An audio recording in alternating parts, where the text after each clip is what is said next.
5 to the power x plus 1 plus 5 to the power x equal to 150 হলে x এর value কত?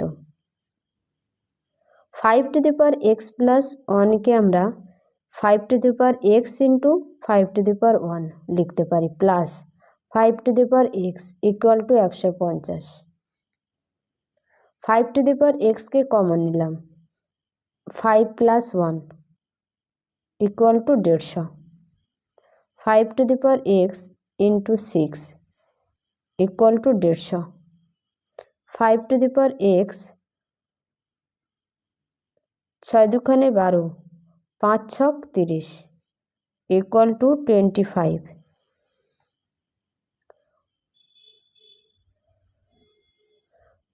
5 to the power x equal two 25 মানে 5-এর square, base সমান, তাহলে পাওয়ারগুলো same হবে।